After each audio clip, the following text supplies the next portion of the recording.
Yo tout le monde, j'espère que vous allez bien, bienvenue dans ce vlog. Je suis sous l'eau, voilà, concrètement. Je vais vous expliquer un petit peu pourquoi. Mais là, il y a beaucoup de choses qui sont passées ces derniers temps. J'ai pas eu trop le temps de vlogger parce que j'étais vraiment débordé. Et donc, voilà, je vais dire un peu ce qui se passe. Alors déjà, ce soir, je vais donner une conférence à HEC Paris sur l'IA. Donc HEC Paris, pour ceux qui ne me connaissent pas, qui n'ont pas suivi, c'est mon école à la base.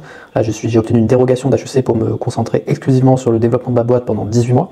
Parce qu'on avait eu donc des très bons résultats après les 6 premiers mois et que j'ai réussi à obtenir cette dérogation. Mais donc là, je reviens cette fois-ci pas en tant qu'élève, comme c'était il y a un an, mais en tant qu'intervenant IA, pour parler de mon business et pour montrer des cas concrets de solutions et d'automatisation qu'on a fait pour nos clients. Donc là, voilà, j'ai ça ce soir, j'ai pas eu trop le temps de préparer, on va faire ça comme on peut. J'y vais avec mon associé Enzo, qui est à Centrale Supélec, donc qui est pas très loin d'HEC, c'est pas très loin, donc c'est parfait.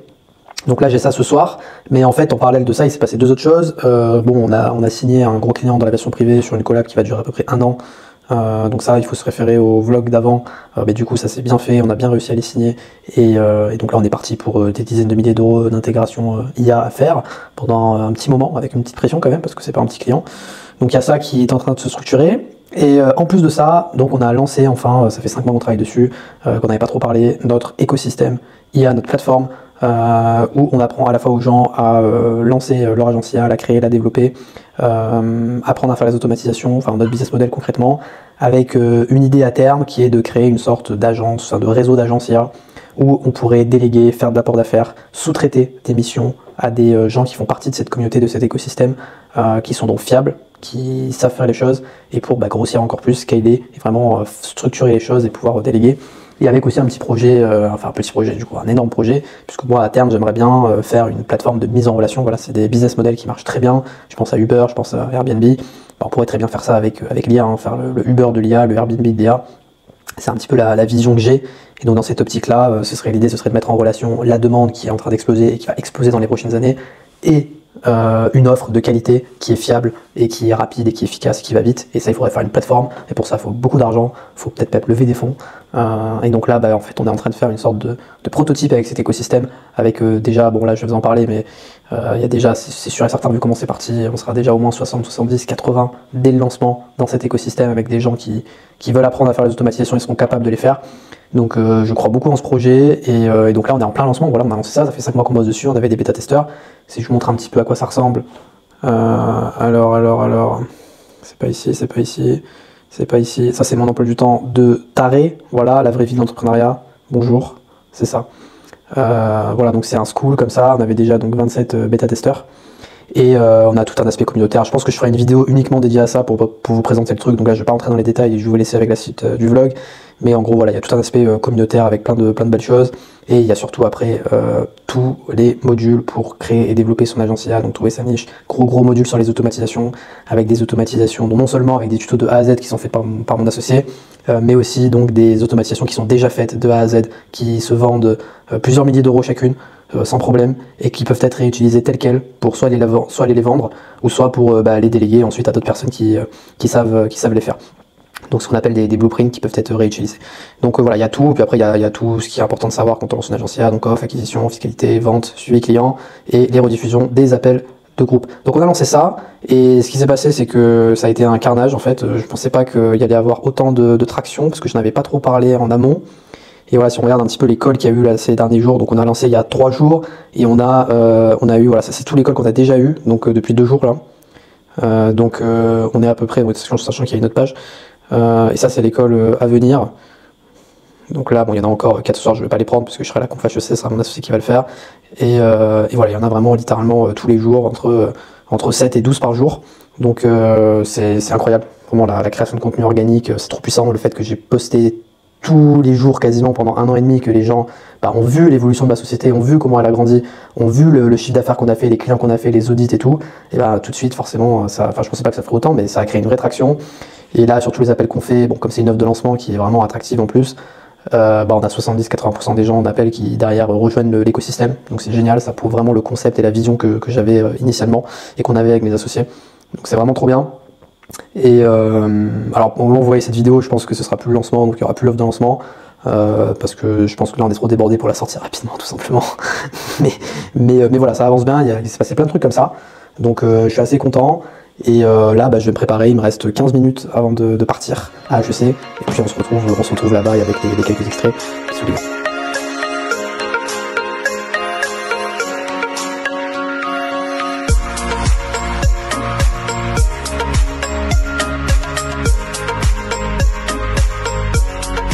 Ok les gars, bah, merci d'être venus, c'est très cool.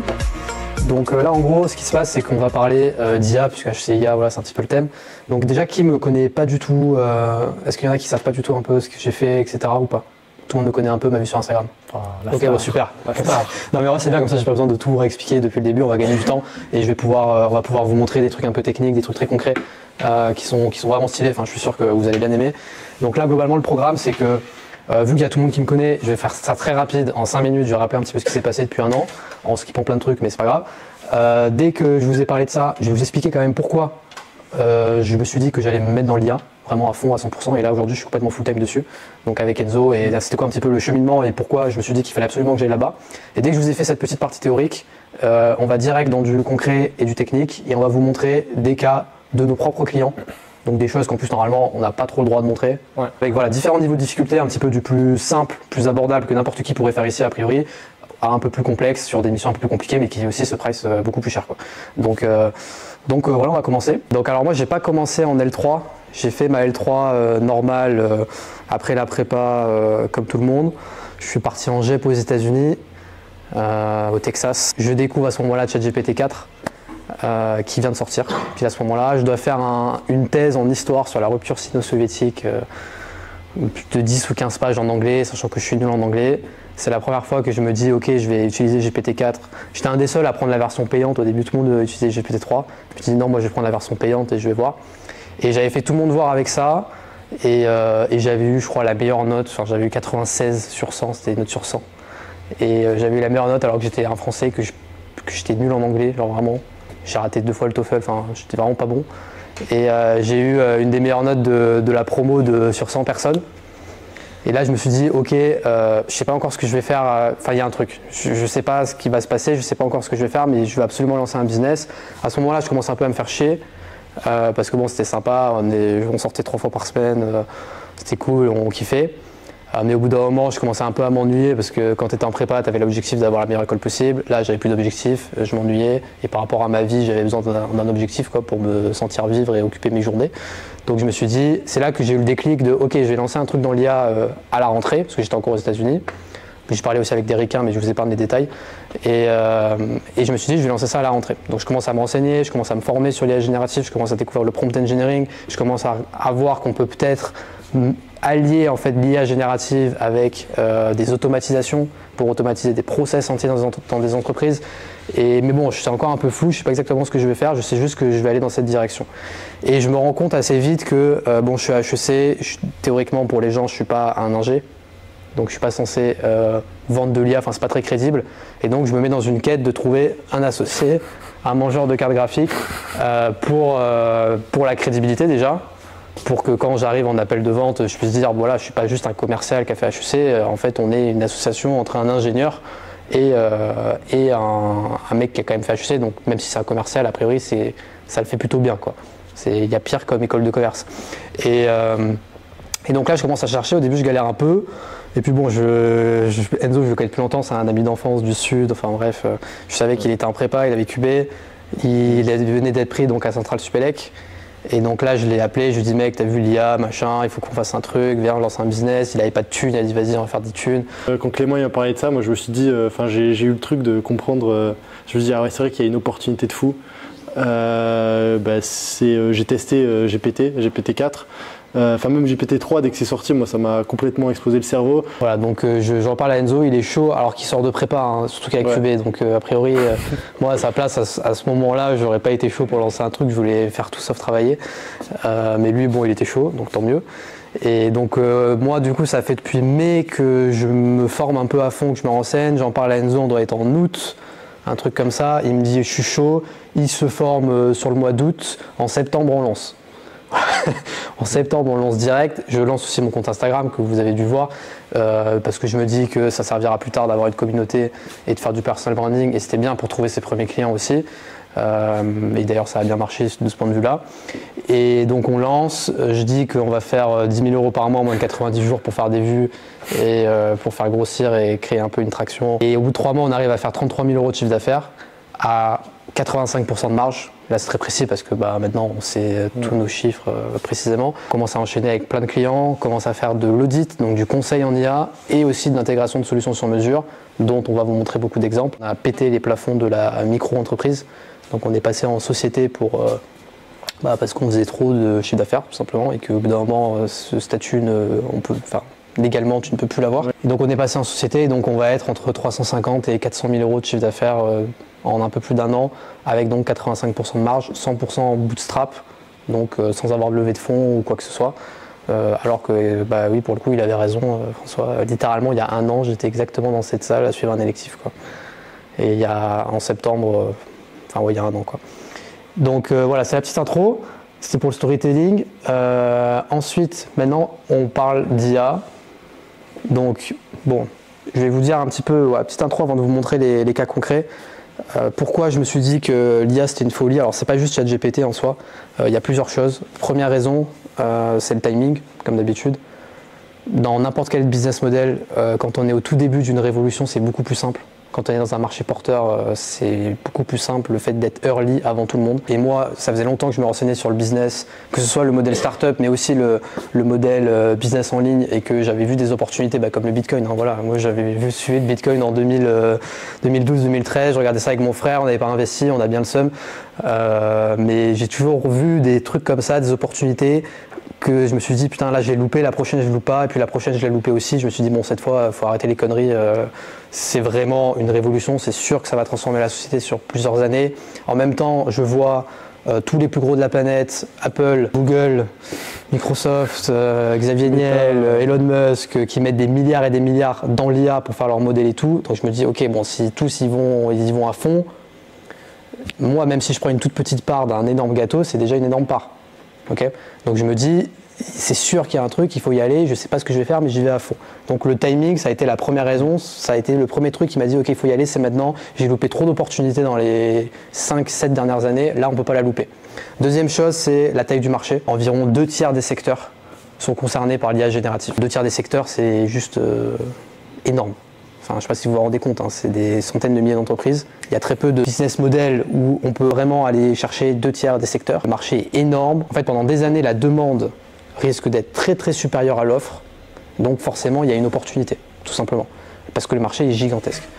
Et donc ça, c'est la deuxième raison, la taille du marché. Et la troisième raison qui m'a fait dire, ok, il faut absolument qu'on aille dans l'IA, c'est la scalabilité et le potentiel de SaaSisation de ce business model. À partir du moment où on a trouvé une automatisation qui résout un vrai problème dans un secteur, dans un process métier, ensuite on peut vendre exactement la même, a priori, à tous les concurrents. Donc ça, c'est fortement scalable, parce qu'avec la même solution, on peut la vendre plein de fois. Et derrière, ça peut même évoluer en SaaS. Et un SaaS, c'est tout simplement des softwares que vous utilisez souvent, qui rend un service, mais qui est sous forme de logiciel, et que vous allez payer souvent par abonnement. Donc ça, c'est les trucs qu'on voit en ligne, et les SaaS, c'est très très cool, parce que ça se valorise très très fort. Un SaaS, ça peut faire entre x5 et x20 en termes de valorisation par rapport au chiffre d'affaires. Donc si sur un software en ligne, tu fais 300 000 € à l'année, ce qui en soi n'est pas énorme dans le monde du business, et ben si c'est un SaaS, donc si c'est un logiciel qui a du recurring, donc avec des gens qui ont des abonnements à 20, 30, 50, 100 €, 200 € par mois, et que tu as suffisamment d'utilisateurs et qu'en plus c'est dans l'IA, et ben, même si tu fais que 300 000 € à l'année, ta boîte elle vaut beaucoup plus. Elle vaut x10 voire x20.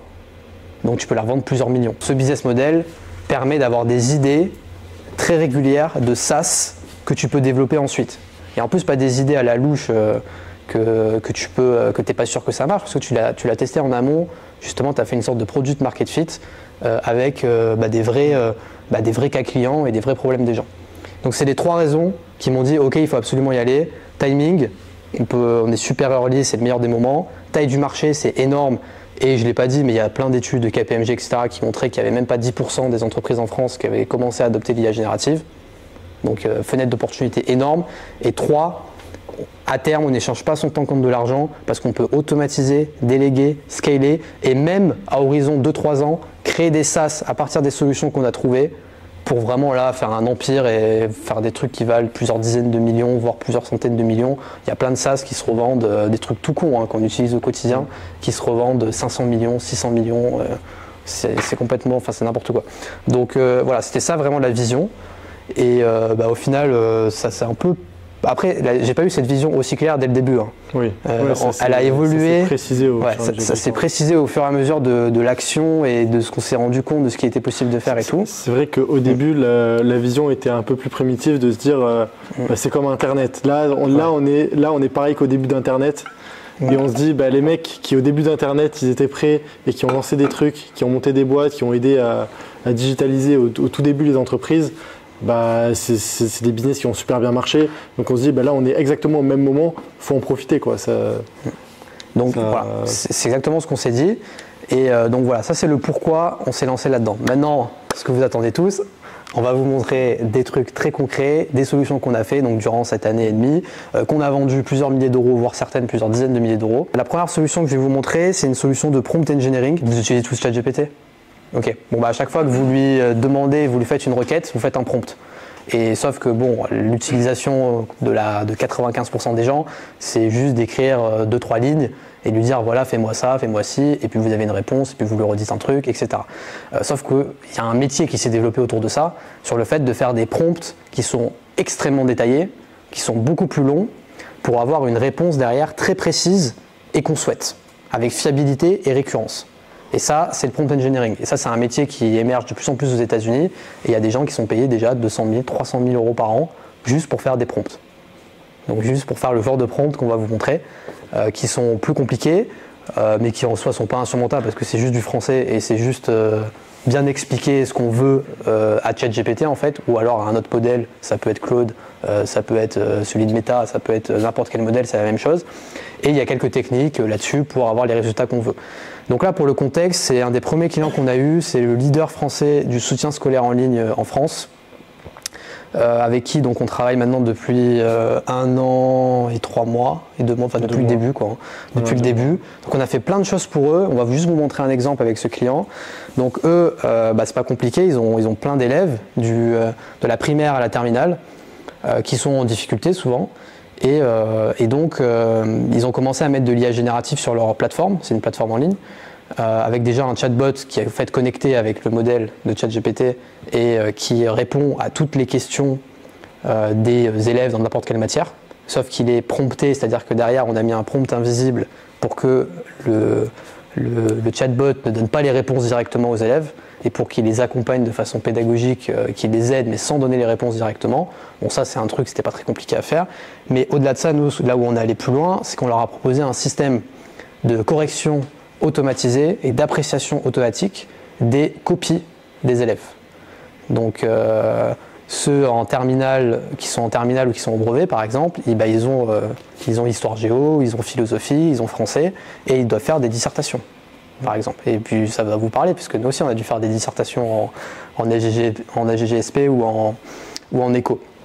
Donc là je vais vous montrer concrètement un prompt, enfin des prompts même, qui permettent en fait d'avoir une appréciation ultra détaillée, ultra précise, qu'un prof n'aurait pas eu le temps de faire en fait, et que n'aurait jamais pu faire, pour une copie en l'espace de 30 secondes.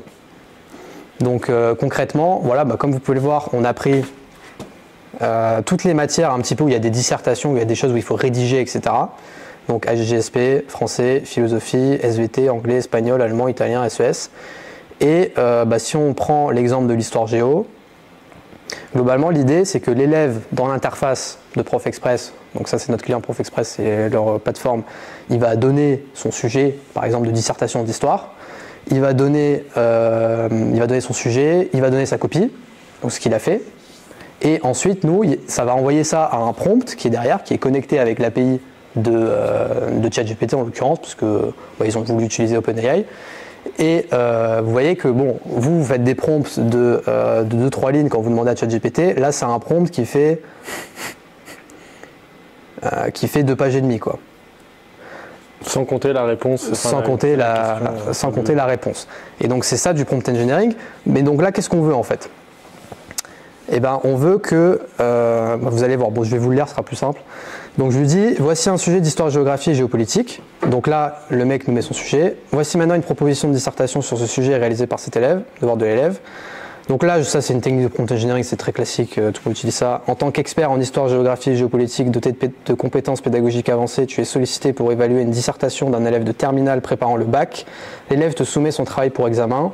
Ta mission consiste à effectuer les différentes actions, les actions suivantes de manière séquentielle, lire attentivement le devoir soumis et fournir une appréciation détaillée, honnête et objective. Pardon, je dis honnête et objective parce qu'il a un biais, le modèle de langage, parce qu'il veut maximiser la satisfaction des utilisateurs et donc il a tendance à être gentil.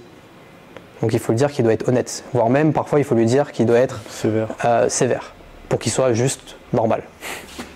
Ça, c'est des trucs que tu te rends compte à force avec l'expérience et à force de prompter, mais c'est des détails de prompt engineering, c'est de ça dont on parle en fait, qui s'appuie sur les critères et la méthode suivante. Analyse de l'introduction, et donc là globalement qu'est-ce que j'ai fait? Si on prend une copie d'un élève, c'est très cadré en fait. Tu as une intro, tu as une amorce, tu as une définition des termes, enfin vous l'avez tous vu, tu as la problématique, etc.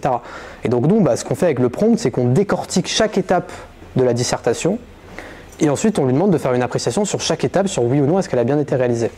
Donc là c'est exactement ce qu'on fait.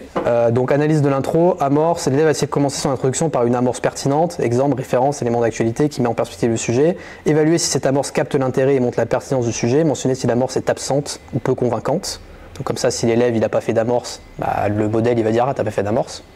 Donc l'élève il va avoir un feedback, il va dire ok j'ai pas fait d'amorce. Présentation du sujet, l'élève a-t-il bien présenté le sujet? Est-ce qu'elle est claire? Est-ce qu'elle permet de bien contextualiser? Donne un retour sur la qualité, indique si les éléments sont manquants, définition des termes, formulation de la problématique. Vous comprenez, je fais ça en fait pour littéralement toutes les étapes de la disserte. On la décortique le plus possible.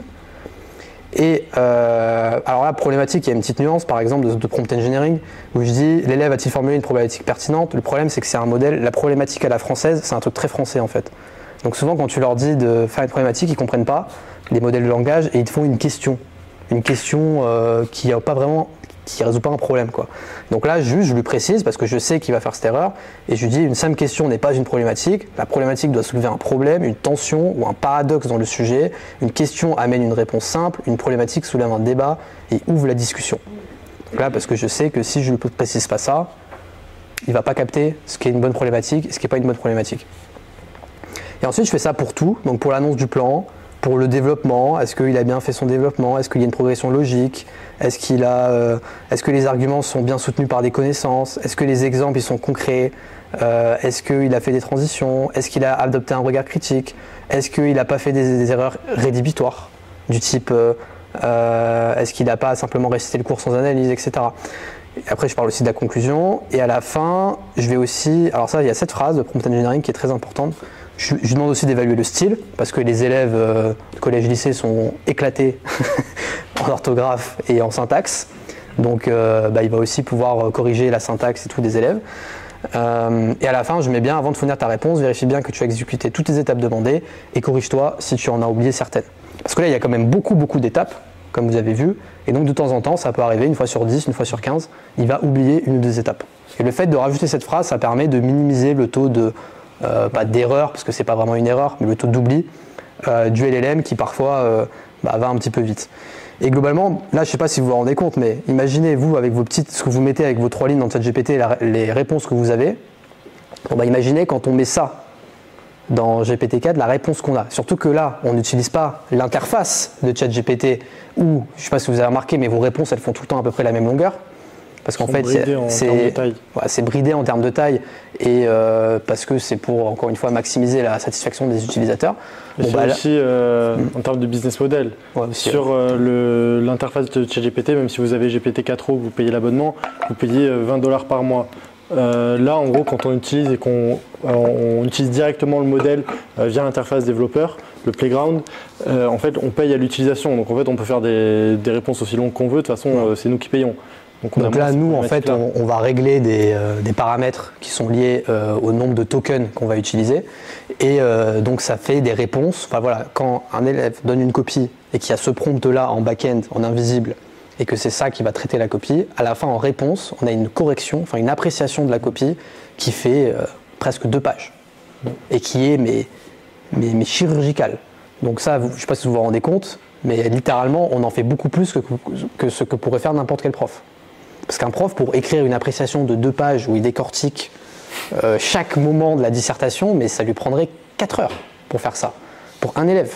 Vas-y. On me demande si le mec il écrit mal, s'il n'y a pas moyen que le truc il déconne, s'il lit mal ou quoi.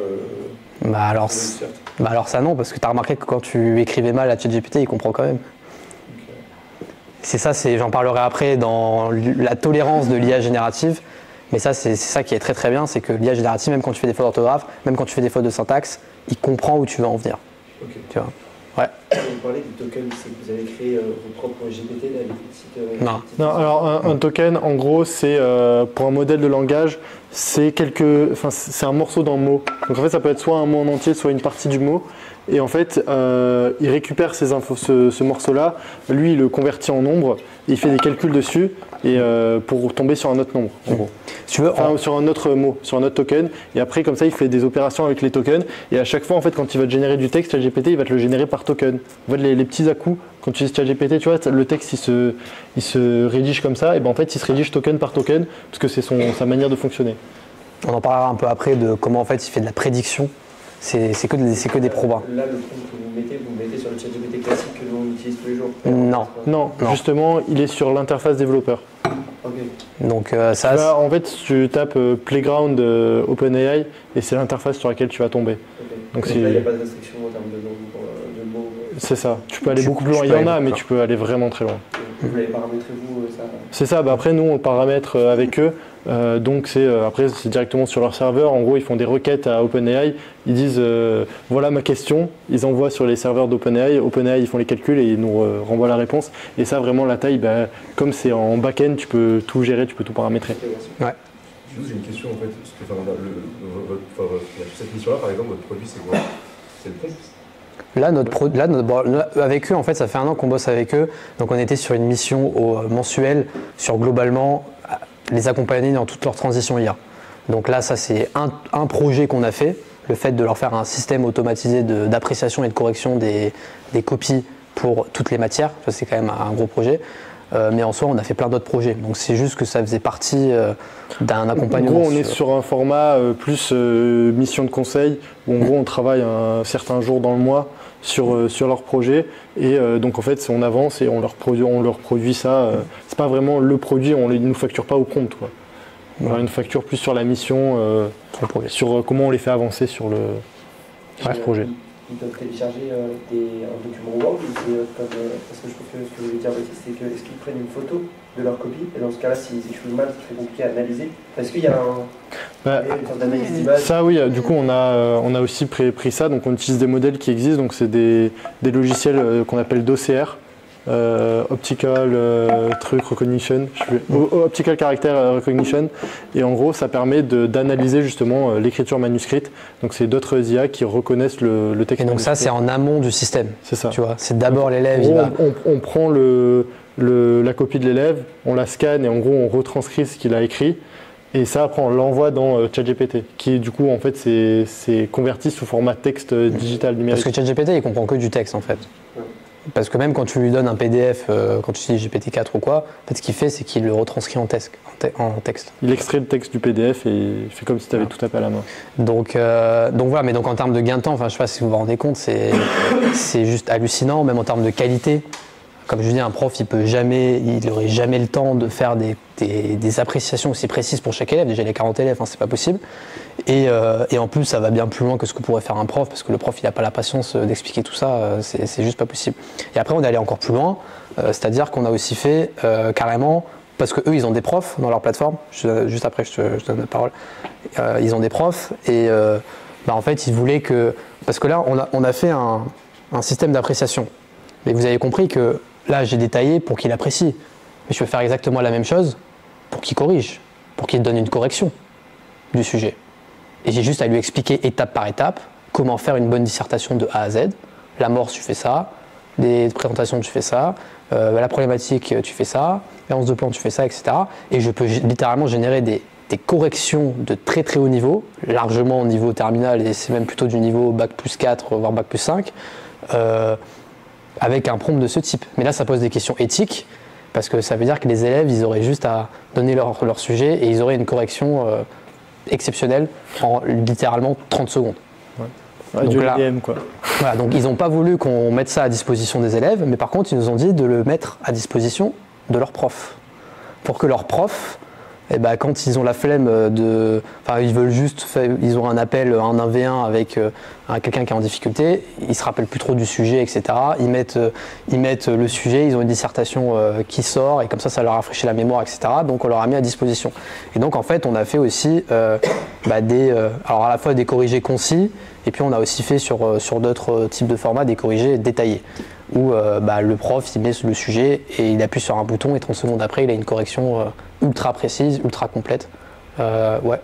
Et juste que vous vendez à vos clients, c'est simplement le prompt? Tu pourrais vendre, il faudrait que tu fasses un appel et que tu lui expliques que ça me semble un peu compliqué, ça dépend ce que tu vends, parce que là tu vois, je te parle de l'éducation, mais selon le secteur que tu fais, ce ne sera pas le même système.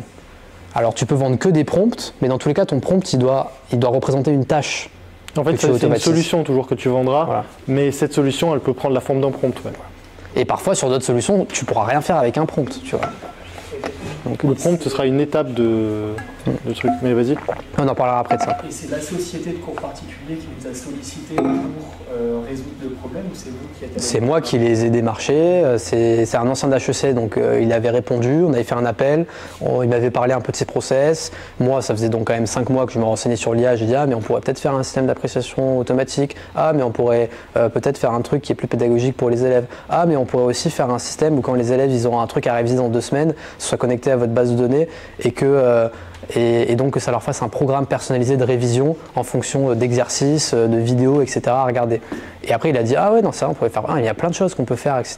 Ok si vous voulez on part sur 3 mois de test, ok on fait un peu 3 mois de test, on n'avait pas fait ça cher, bon pas fait ça cher, c'était nos premiers clients, c'était quand même 1 600 € par mois tu vois, mais c'était notre premier test, on a fait 3 mois, on leur a fait un truc, ils étaient très contents, et puis là maintenant ça fait 1 an et 3 mois qu'on est avec eux et qu'on peut encore leur faire des trucs tout le temps quoi, en gros. Vas-y, dernière question et après on avance. Je sais pas, vas-y. Parce qu'on a plein de trucs à vous montrer, genre vraiment, je vous jure. C'est vous deux qui les rédigez ou tu demandes à ChatGPT de... Alors ça c'est un process un peu compliqué. Ces prompts-là, c'est quasiment moi qui les ai tous rédigés. Si tu veux, moi ce que je fais, c'est que je fais une première base moi-même, où je vais tout me mettre ça. Ensuite, effectivement, je vais utiliser GPT pour lui dire d'améliorer mon prompt. Il va me donner une version. Et parfois, je vais le faire passer plusieurs fois et je vais le faire s'auto-corriger pour qu'il améliore le prompt qu'il a fait lui-même, à partir de ce que je veux.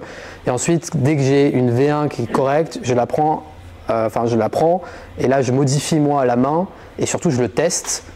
Et avec mes tests, je me rends compte que là, il n'a pas compris ou là, il n'a pas compris et je modifie après en fonction des tests. Donc, c'est très itératif en fait. Ouais. Tu as une base, tu testes.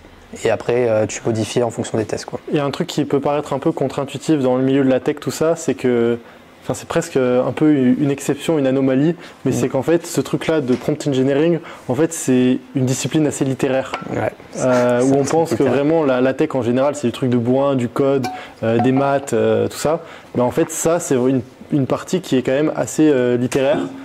Et qui, c'est des compétences que vous avez par exemple ici dans cette école en business, que ont moins les ingés et sur lesquels vous pouvez... Parce que si vous avez suivi en fait, plus on va en dire beaucoup en peu de mots et de façon précise, plus on exprime précisément ce qu'on veut et plus on va avoir une réponse qui est proche de ce qu'on veut. Donc c'est vraiment un truc de littéraire pur quoi. Plus tu as de vocabulaire, plus tu sais précisément dire les choses pour qu'ils comprennent et en même temps il ne faut pas non plus que tu racontes ta vie parce que sinon ton prompt il est trop long et ça peut engendrer des coûts pour la boîte, etc.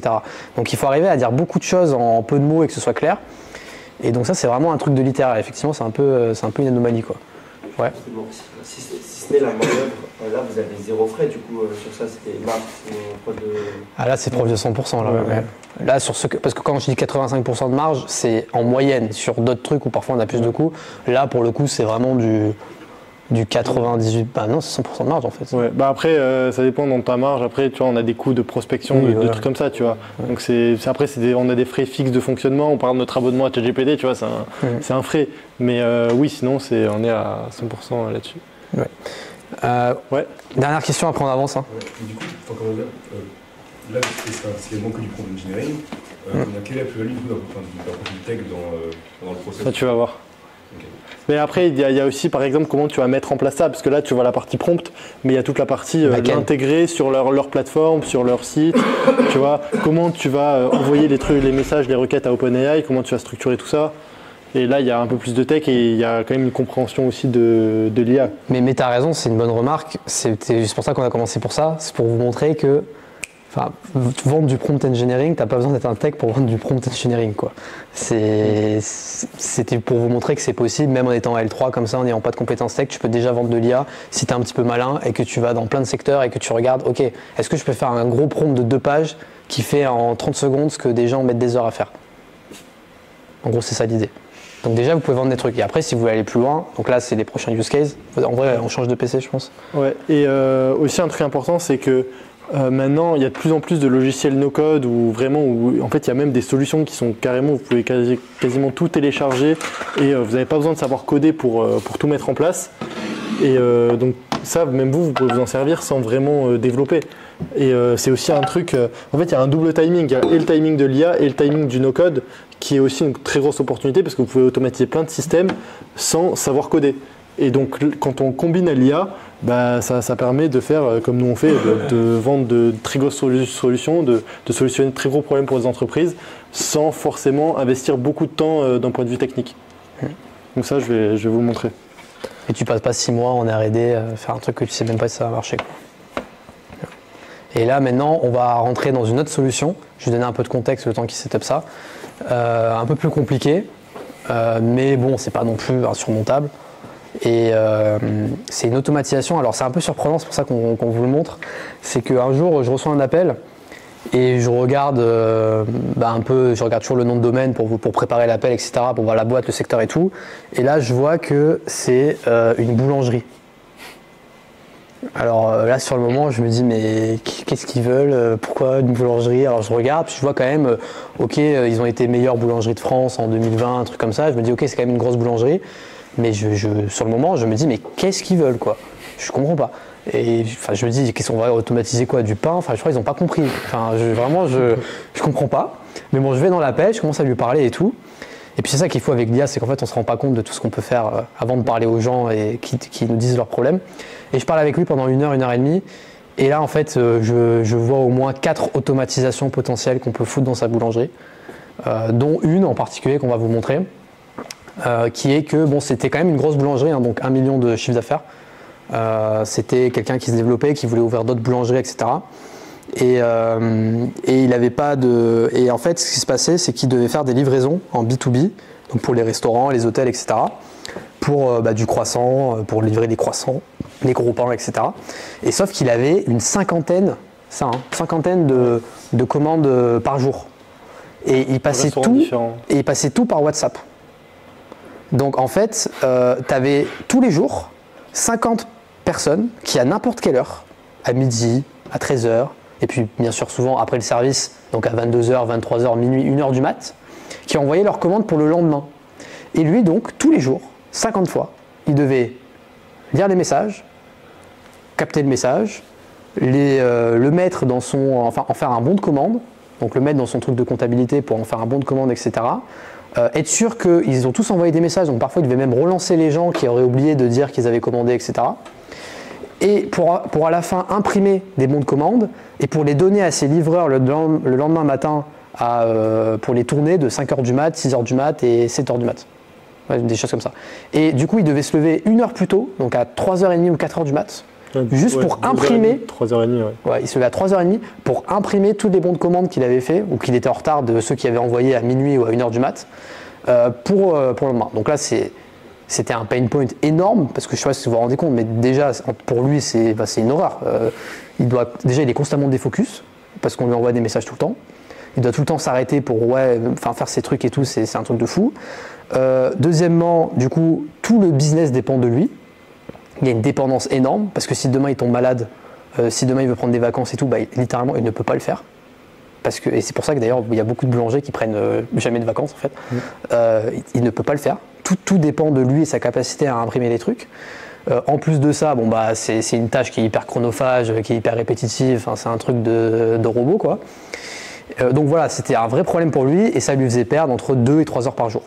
Plus le côté dépendance, etc. Et donc ça, en fait, j'ai réfléchi, on a réfléchi avec Enzo, et on s'est dit, mais ça, on peut peut-être l'automatiser, ça. Parce que finalement, qu'est-ce qui se passe? On reçoit des messages sur WhatsApp, avec normalement ce qu'il faut commander. Donc, est-ce qu'on ne peut pas faire un système où on a un LLM, comme un modèle de langage, comme ChatGPT en l'occurrence, ça peut être d'autres, qui vont comprendre les conversations, qui vont récupérer la donnée, de OK, lui, il veut 3 croissants, il veut 3 gros pains, et on va transmettre ça dans un Excel qui va faire un récap en fait de toutes les commandes, de tous les clients, etc. Et puis tant qu'à faire, on va même connecter ça avec son logiciel de comptabilité, Axonote en l'occurrence, qui va directement générer le bon de commande en automatique, avec la donnée qu'on a récupérée au tout début. Et donc lui, dans ce système-là, il ne fait plus rien, juste il vérifie, il appuie sur imprimer ses bons de commande, parce qu'on a voulu aller encore plus loin et automatiser l'impression, mais son imprimante n'avait pas assez de fonctions. donc on n'a pas pu. Mais globalement, on lui change sa vie, quoi. Littéralement, on lui change sa vie, parce qu'il a juste à se lever, à appuyer sur imprimer, et il y a tout qui s'imprime, et il balance ça à ses livreurs, c'est tout résumé, c'est tout comme il faut, et ça lui fait gagner 3 heures par jour, plus la dépendance, il peut partir en vacances, il peut partir en week-end, c'est pas grave. Et puis en plus, il y a des mécanismes d'erreur que tu parleras, donc si jamais il y a des trucs qu'il n'a pas compris, ce qui fait qu'il a vraiment, c'est pas complètement... il doit quand même vérifier qu'il n'y a pas eu une couille sur certains trucs précis, mais en vrai, ça n'arrive jamais. Ouais, et puis il y a aussi un truc, c'est que il avait aussi ce truc de au pire je fais un site internet et les gens, tous mes clients, ils rendent leurs commandes sur les sites internet. Sur le site internet, ils mettent il y a tous les produits, ils ont juste à cocher des cases. Mais en fait ça, il voulait pas le faire non plus, parce qu'il avait essayé de le faire avant. Et en fait le truc, c'est que comme les gens, c'est le milieu de la restauration, de l'hôtellerie, tout ça, c'est des commerçants, et eux ils cherchent le contact en fait, et même le contact, rien que de parler par message sur WhatsApp, pour eux c'est du contact. Et donc c'est aussi là que l'IA et les LLM ont aussi de l'intérêt, c'est dans tout cet aspect un peu de proximité, de contact. En fait, sans l'IA, on ne pourrait pas le faire. Et donc il y a des solutions sans l'IA, mais en fait avec l'IA, ça marche quand même mieux. Et donc il va vous montrer, Enzo, concrètement comment elle fonctionne, l'automatisation. Vas-y, je te laisse. Ok. Donc là, en gros, on est sur Make. C'est un logiciel, du coup, dont j'en parlais tout à l'heure, de no-code. C'est-à-dire qu'en fait, vous n'avez pas besoin de savoir programmer pour créer ce type d'automatisation. Donc tout ce que j'ai fait, en fait, il y a besoin d'avoir aucune compétence en code, rien connaître à Python, etc. Vite fait comprendre 2-3 rudiments de JavaScript, mais c'est pas la mort. Et en gros, ça vous permet de faire cette automatisation. Donc là, c'est une partie de l'automatisation qui en fait va récupérer les messages WhatsApp. Donc là, en gros, avec ce module-là, vous allez récupérer les messages WhatsApp, c'est connecté à son compte WhatsApp, et dès qu'il reçoit un message, ça l'envoie ici. Ici, donc toute cette automatisation-là, ça va tout gérer et tout trier dans un tableur Excel, dans Google Sheets, que vous voyez par exemple ici. Donc là, il y a, en fait, en bas, vous voyez, il y a tous les clients. Et en gros, ces clients-là, il y a la date de chaque commande, le message qu'il a reçu, donc là on voit même le message, et les produits que le client a l'habitude de prendre. Et en fait, ça va remplir automatiquement toutes les quantités. Donc là, on voit qu'il y avait, à certains endroits, il y avait des cafouillages, donc il y a eu des correctifs qu'on a fait au fur et à mesure du temps, parce que par exemple, les boules, ils ne comprenaient pas le modèle ce que c'était.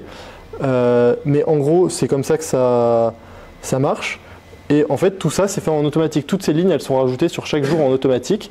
Et après, on a une autre automatisation qui vient récupérer, par exemple, qui vient chercher par rapport à la date et qui met toutes les commandes de la même date et qui va créer les bons de livraison. Et donc, en gros, comment ça marche ? Si vous voulez, je peux rentrer un peu dans le détail. Donc là, ça récupère le message WhatsApp. Ici, ça retrouve le client à qui ça correspond pour pouvoir le mettre dans la bonne fiche. Ensuite, ça vérifie si le client en fait est bien dans la fiche, est bien parmi ceux qu'on recherche. Ça récupère les produits propres à chaque client en fait, parce que pour améliorer le traitement du message, en fait, les clients ils n'avaient pas l'habitude de mettre les mêmes produits. Et donc en fait, pour maximiser le focus de ChatGPT, pour que ChatGPT analyse au mieux les messages, il faut lui dire ok, dans ton message, tu dois analyser s'il prend des baguettes, des pains au chocolat ou des croissants pour le client 1, et pour le client 2, si c'est des pains au raisin et des chaussons aux pommes. Et en fait, on pourrait se dire, on pourrait mettre les 5 éléments d'un coup, mais en fait, on ne fait pas ça parce que des clients, il en a 50, des produits, il en a 200.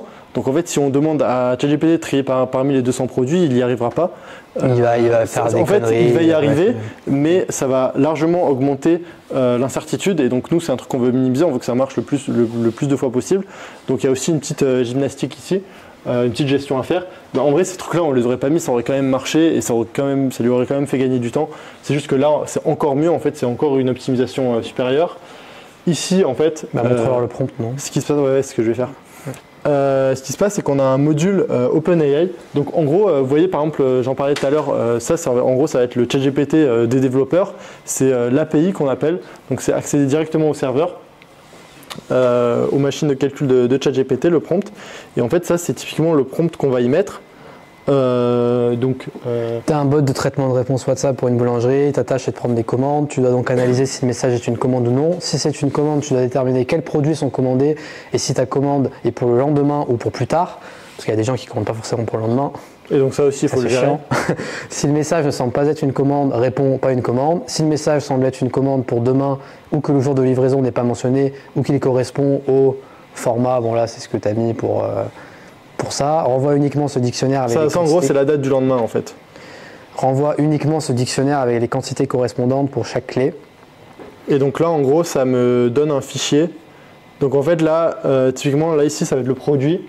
Qu'on va avoir qui va être rentré dans l'Excel qu'on vient de récupérer sur l'étape d'avant et en gros ça va récupérer les bons produits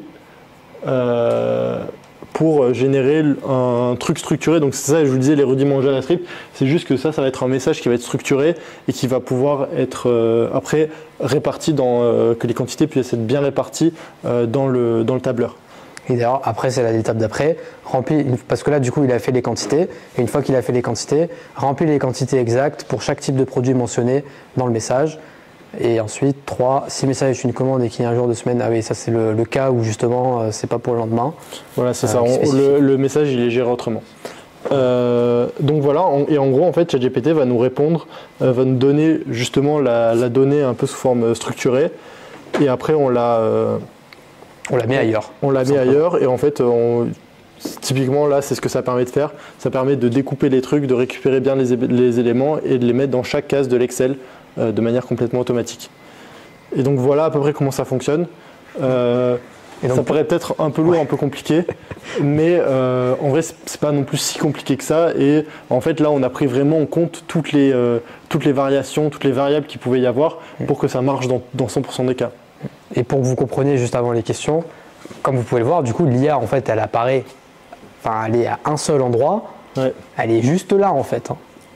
Mais tout le reste, là, c'est pas de l'IA. Mais le fait qu'à ce moment-là, on peut utiliser l'IA, ça change tout. Parce qu'avant l'IA générative, c'est impossible de faire ça.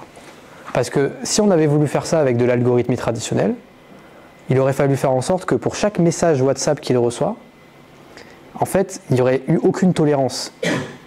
Quand on n'utilise pas l'IA générative, il aurait fallu que la personne elle dise exactement 3 croissants et tout le temps la même chose au caractère près pour pouvoir dire ok, ce 3 croissants, on va le récupérer et on va le mettre ailleurs. Alors que là, sauf que les gens dans la vraie vie, ils font des fautes d'orthographe. Ils oublient le S à croissant, ils font pas attention, ils vont vite. Et ça, sur un modèle traditionnel, enfin avec l'algorithmie traditionnelle, bah, ça marche pas. Parce que si ton caractère, c'est pas exactement celui que tu veux, bah, y a rien qui marche. Tu peux rien faire. Alors que là, comme l'IA générative, même quand tu fais des fautes, il comprend. Et ben ça fait que même quand le type il écrit croissant avec un seul S ou sans T ou je sais pas quoi, il va comprendre qu'il parle de croissant. Et donc, il va pouvoir dire ok, il veut 3 croissants. Et donc, l'autome, elle marche. Ouais. Donc vous comprenez, l'IA générative, elle est à un seul endroit, mais si elle n'était pas là, on ne pourrait pas faire tout ça.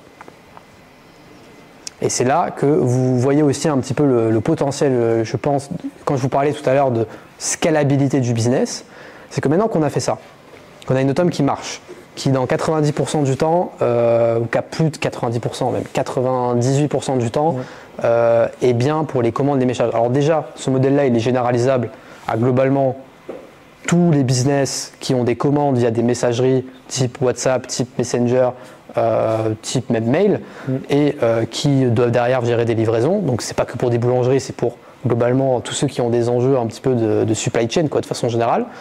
Et au-delà de ça, donc une fois qu'on l'a faite une fois et que cette automatisation elle marche, bon bah qu'est-ce qui nous empêche d'aller la vendre à toutes les boulangeries de France? Parce qu'elles fonctionnent toutes par WhatsApp avec les restaurants. Il y a combien de boulangeries en France? On a plus de 30 000. Donc en fait ça c'est juste une idée de start-up, tu vois. Ça peut être juste une start-up à part entière. Tu vas avoir toutes les boulangeries qui font du B2B, qui font des livraisons, il y en a quand même pas mal.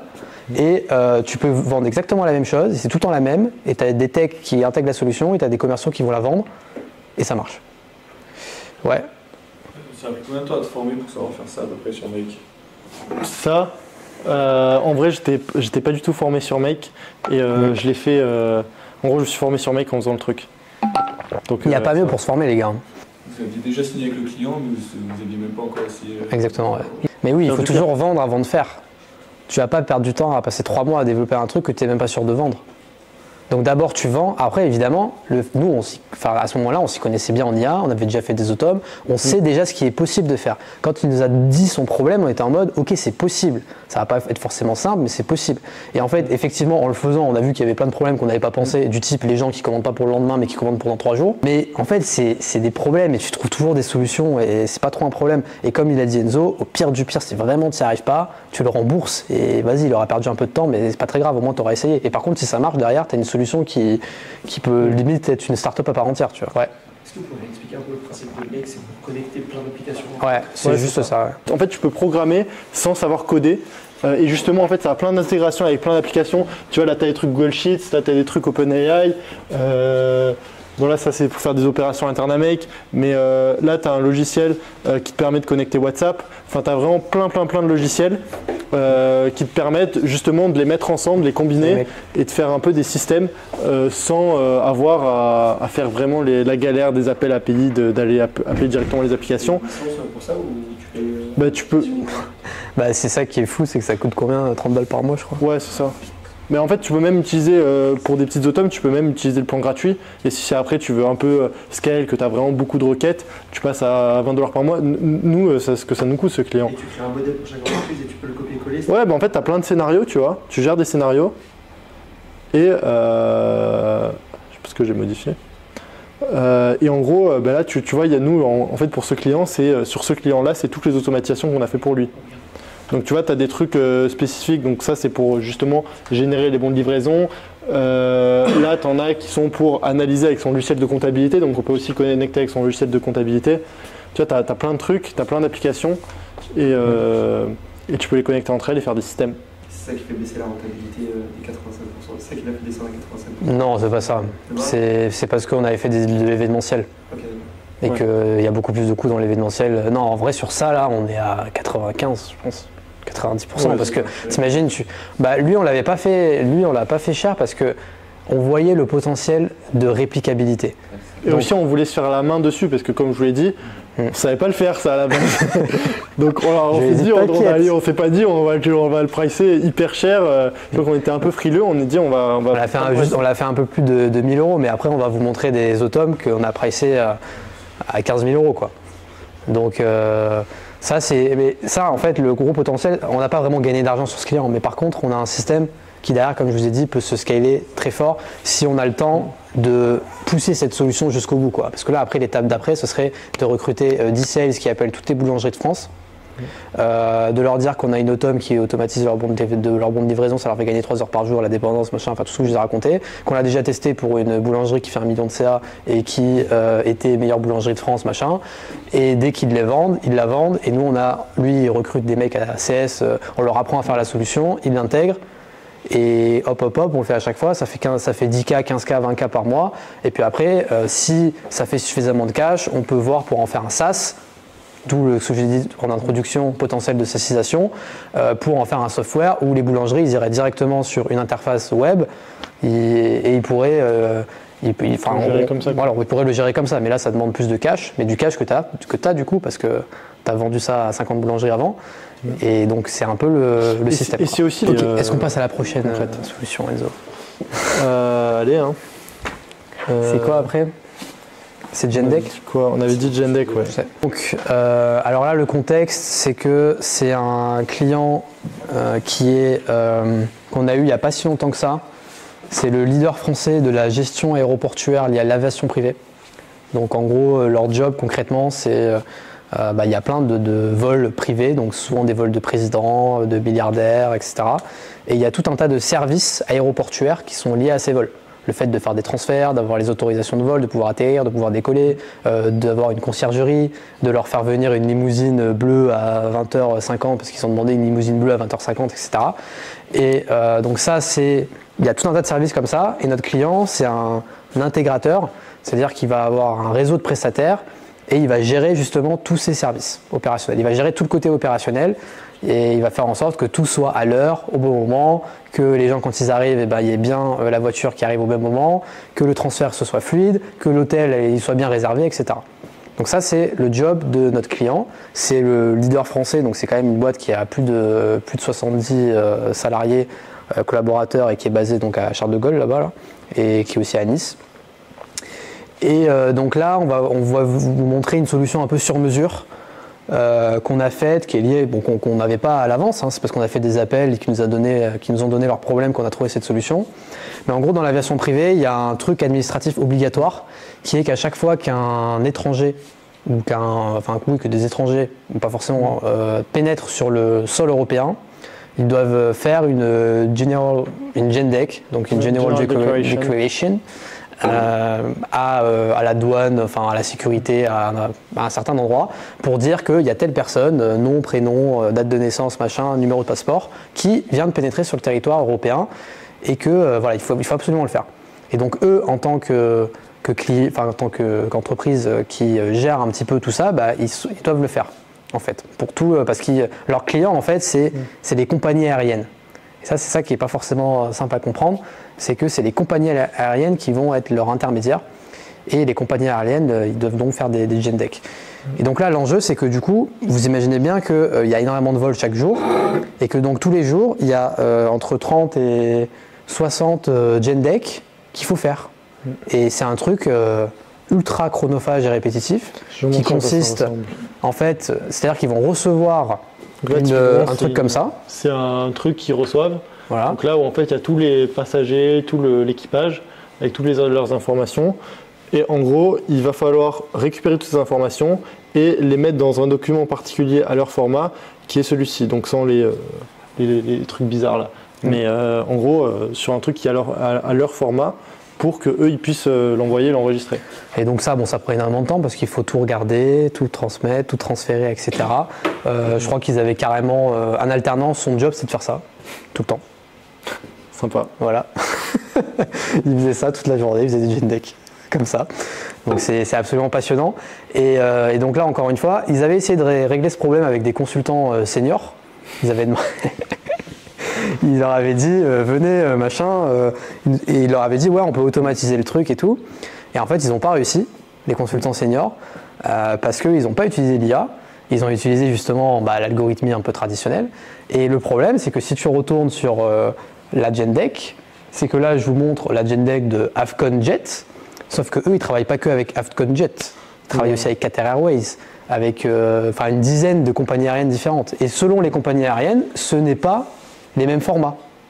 Or, quand on utilise l'algorithmie traditionnelle, si on veut transmettre des données de la GenDec originale dans une autre GenDec, il faut lui dire exactement, il faut que tu ailles à cette ligne-là, que tu récupères la donnée et que tu la mettes exactement à cette ligne là-bas. Mais donc si les formats c'est jamais les mêmes, ça veut dire que tu dois refaire un système déjà pour chaque format. Et si le format il bouge un peu, que le nom il décale, que ça bouge un petit peu, ça marche plus. Algorithmie traditionnelle. Alors que là avec l'IA, on peut contourner ce problème. Et ce qu'on va faire, c'est qu'on va carrément analyser toute la GenDec. On va sortir toutes les données. Et ensuite, on va faire un prompt, encore une fois, où on va récupérer les données dont on a besoin. Et ensuite, on va les transmettre là dans notre autre GenDec du coup. Et donc, tu peux montrer, je pense, qu'est-ce que ça donne. Donc là, typiquement, ça c'est une autre automatisation. Donc c'est un autre logiciel que Make, que moi en vrai je préfère parce qu'il permet un peu plus de complexité. Donc là c'est vraiment pour le prototype qu'on leur a fait. Donc là ils ont pris cette mission et donc on va vraiment le développer un peu plus en profondeur, un peu plus creusé. pour que ça soit soit vraiment au poil. Mais ça, en gros, c'était un proto qu'on avait fait, donc il était assez rapide à faire. Où en gros, ça récupérait Il manque un truc. Ça récupérait le fichier donc sur un Google Drive, ça l'analyse, le PDF, en gros, ça récupère le texte. On l'analyse avec l'IA et en fait, on va récupérer tous les éléments. Donc, par exemple, le nom du membre de l'équipage 1, sa date de naissance, où est-ce qu'il est né, son numéro de passeport, etc. Et après, on va le mettre dans un autre document qu'on va régénérer. Et donc, par exemple, vous voyez donc, ce document-là. Donc, voilà, donc là, vous pouvez regarder les noms des premiers. Ici, et vous voyez qu'en fait, en lançant l'automatisation, hop, ça nous régénère un autre document où en fait, c'est exactement les bonnes valeurs qui sont récupérées. Donc là, je ne l'ai pas fait pour toute la liste parce que c'est juste un prototype, mais ça peut être complètement fait pour toute la liste. Et vous voyez que c'est complètement automatisé, quoi. Ouais, je sais pas pourquoi ça tout coupé. Ça se débranche. Et donc ça, c'est encore une fois un exemple où des consultants seniors, ils sont cassés les dents sur le truc. Alors qu'en fait, avec l'IA, tu résous le problème pas en 2 secondes, parce que voilà, faut quand même setup l'automatisation, mais t'enlèves en fait une grosse partie de la complexité de l'autome, quoi. Et donc ça leur fait gagner beaucoup de temps, ça leur fait gagner, alors je sais plus parce que eux, on a fait un audit avant, on a fait du conseil, on leur a présenté une dizaine de solutions, enfin même 12 ou 13 pour être précis. Parmi ces solutions, il y avait ça, automatisation des GenDeck. Donc là, ces automatisations, pour ce client-là, on leur a proposé pour plus de 50 000 € d'automatisation. On va faire une collab d'1 an et on va les faire 3 par 3, quoi. Parce qu'on ne peut pas faire les 12 en même temps, c'est pas possible. Mais globalement, c'est ça qui se passe. Et donc là, GenDeck, c'est une automatisation. Mais ce qu'il faut comprendre, c'est qu'après notre audit, donc après qu'on ait interviewé les parties prenantes, les départements, etc., qu'on a regardé leurs tâches, leurs process et tout, on a trouvé 12 à faire, similaires à ce que je viens de vous montrer. Dont une autre, je ne sais pas si tu as un truc pour leur montrer du coup l'automatisation des mails, c'est quand même dingue ça. Peut-être pas sur eux, mais... Ouais, c'est ça. En vrai, même sur eux, je peux montrer. En gros, ils avaient un gros problème, eux, c'est que là, c'est la plus grosse automatisation pour eux qu'on va leur pricer, donc ici à 15 000 €. Ils ont un gros problème, c'est qu'ils reçoivent, du coup, ce que vous avez compris, c'est vraiment, eux, leur job, c'est les rois de l'organisation, quoi. C'est que de l'opérationnel. C'est que les choses soient au bon endroit, au bon moment, etc. Et donc, ils doivent gérer énormément de mails. Ils reçoivent entre 300 et 600 mails par jour à gérer. Et ils ont une équipe de 15 ou 20 opérateurs, une quinzaine ou une vingtaine d'opérateurs qui traitent les mails tous les jours. Et ils doivent répondre dans les 15 minutes aussi, à tous les mails. Et donc, ils reçoivent énormément de mails, ils ont énormément de gens qui passent de temps dessus, sauf qu'aujourd'hui, il n'y a rien qui est automatisé, et donc tout le monde répond aux mails avec ses petites mains, alors que, en fait, très souvent, c'est les mêmes réponses qu'ils vont donner, 80% du temps. Et donc là, nous, ce qu'on leur a fait, c'est un truc qu'on avait déjà fait pour d'autres, c'est qu'on leur a dit, vous pouvez faire un système d'automatisation de réponse aux mails, où, en fait, on va se baser sur toutes leurs données passées, tous les échanges passés qu'il y a pu avoir dans la boîte, enfin une sorte de FAQ géante pour identifier les questions et les réponses qui reviennent souvent, et on va les mettre dans une base de données. Et à partir de cette base de données, on va faire en sorte qu'à chaque fois qu'ils reçoivent un mail, on ait un brouillon de réponse automatique qui se génère, qui est à la fois basé sur la base de données avec toute la FAQ géante, mais qui utilise aussi un LLM, comme OpenAI, parce qu'il est très très fort pour écrire de bons mails, mettre les formes, pas faire de fautes, être bon en syntaxe, etc. Et donc là, ce qui se passe, c'est qu'à chaque fois qu'ils reçoivent un mail, ils ont un brouillon de réponse avec la réponse qui est déjà toute faite. Et dans plus de 90% des cas, ça va être ultra pertinent, ça va être ultra précis, ça va être écrit sans faute, et ça va répondre précisément au problème de la personne. Et donc là, au lieu de devoir tout écrire eux-mêmes, etc., ils ont juste à relire le brouillon de réponse et appuyer sur envoyer. Donc en termes de gain de temps, je ne sais pas si vous vous rendez compte, c'est absolument colossal, c'est énorme, parce que nous, en plus, on avait des stats très précises pour ce client, parce que leur logiciel traquait tout le temps qui passait à traiter les mails, etc. Donc en gros, ils passaient entre 3 et 5 minutes pour répondre aux mails, sachant qu'ils allaient assez vite. Après, ça dépendait des gens, il y avait des gens plus efficaces que d'autres. Et là, avec ça, vous imaginez, s'il a juste à relire le brouillon et puis sur envoyer, on diminue le temps de au moins 50% si on est très très très pessimiste, mais on est plutôt à une diminution à 70, 75, voire 80% du temps de traitement. On avait fait notre mission de conseil, donc on a fait des calculs aussi pour leur montrer le ROI de la solution, etc. Alors je ne sais plus exactement c'était quoi le chiffre, mais c'était un truc comme 2700 heures enfin cette solution leur ferait gagner 2700 heures à l'année. Et donc ça, si tu transmets ça en coût monétaire, si tu considères qu'un employé de GEOps coûte 80 € de l'heure par exemple, bah, ça représente littéralement des centaines de milliers d'euros, quoi. Donc tu leur dis qu'en gros avec cette solution, alors ils vont pas virer tout le monde, mais ils vont gagner du temps, ils vont pouvoir mettre des gens ailleurs, sur d'autres tâches à plus haute valeur ajoutée, etc. Et puis même tu leur dis aussi, tu leur sous-entends que si jamais plus tard ils ont besoin de virer des gens parce que c'est la crise, parce que c'est le Covid, parce que c'est la merde, bah, théoriquement ils peuvent le faire. Donc en fait on a une proposition de valeur qui est très très puissante. Pour voir un petit peu à quoi ça ressemble, c'était pour le contexte. Là par exemple c'est un message qu'ils recevaient donc de Italian Air Force, donc l'armée de l'air italienne, donc ils leur demandaient voilà, pour avoir le coût de 2 jours d'opération dans un aéroport. Et donc là, c'était la demande donc, qui était faite. Donc en gros, ils mettent le modèle, ce qu'ils demandent exactement. C'est pas très important, c'est juste lié à l'aviation. Et en gros, là, il y a une réponse qui a été générée de manière automatique. Donc ça, c'est ce qu'on leur a fait pendant la démo. Je pourrais relancer l'automatisation, mais en gros, c'est ce que ça va ressortir. Où en fait, ça récapitule toutes les informations et ça leur répond qu'en gros, leur commande est bien prise en charge. Et s'il y a des éléments complémentaires qu'ils ont besoin de fournir, parce que c'est souvent le cas des fois, les clients quand ils demandent des choses, ils oublient de préciser certains éléments, et ben ça analyse et ça leur dit attention, il faut que vous nous fournissiez ça, ça et ça que vous avez oublié de nous dire, et ça le fait de manière complètement automatique. C'est exactement le job que faisait l'opérateur derrière son ordi, et que là c'est fait tout seul, quoi. Voilà. Donc ça, et encore une fois, l'IA elle intervient qu'à un seul moment, qui est de rédiger de façon pertinente, comme quand vous l'utilisez finalement et qu'il essaye de vous répondre à peu près pertinemment par rapport aux infos que vous lui donnez. La seule différence là, c'est qu'on ne lui donne pas les mêmes infos en entrée et qu'on lui donne une base de données et qu'on lui donne après quelques directives dans les réponses qu'il doit faire, plus ou moins concis, plus ou moins clair, vérifier s'il y a bien toutes les infos demander, etc. Mais c'est tout, quoi. Ouais. D'un point de vue plus business, comment vous arrivez à pricer une solution comme ça ? Comme je t'ai dit, là c'était assez simple parce que c'est très compliqué le pricing. 15 000 €, ça me paraît très élevé, mais à la fin, ça peut être très peu comparé au gain de temps que tu as. C'est ça, mais le truc avec eux, c'est qu'on leur a proposé 10 solutions, tu vois. Donc si celle-là, tu la mets à 50 000 € et qu'ensuite les autres, tu les mets à 1 200 €, c'est bizarre, tu vois. Donc après, effectivement, le pricing, c'est un vrai sujet, c'est compliqué, c'est vraiment au cas par cas. C'est en fonction de comment tu sens le client, c'est en fonction de comment tu sens son budget, c'est en fonction de sa tête, de sa capacité que tu penses à payer. Du ROI que tu lui apportes. Là, j'ai vu qu'il y avait une page où c'était Zenith IA. Donc c'est ce que vous utilisez pour cette société. Non, c'est le nom de notre société. C'est où c'est Ou alors je me suis trompé, mais il y avait une autre page. Ouais. C'était pas Make. C'était N8N. N8N. En gros, c'est un logiciel à peu près comme Make, mais du coup, je suis très vite passé dessus. Mais moi, c'est un logiciel que je préfère utiliser parce qu'il permet d'avoir un peu plus de complexité. Il est un peu plus dur à utiliser que Make parce qu'il y a moins d'intégration et d'applications présentes de base.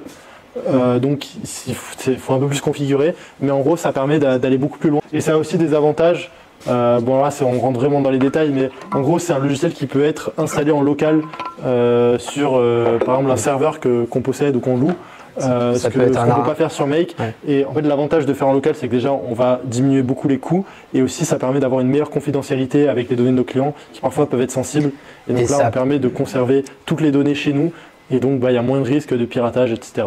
Ça peut être un argument parce que parfois il y a des entreprises qui vont être frileuses d'utiliser un outil externe, donc si tu peux lui installer le truc en local, il va préférer, quoi. Mais voilà, en tout cas c'est tout pour ces autos. Donc comme on va pas vous montrer les 10 automatisations qu'on va faire avec eux, il n'y aurait pas le temps, mais là on va montrer autre chose qui est plus du type chatbot.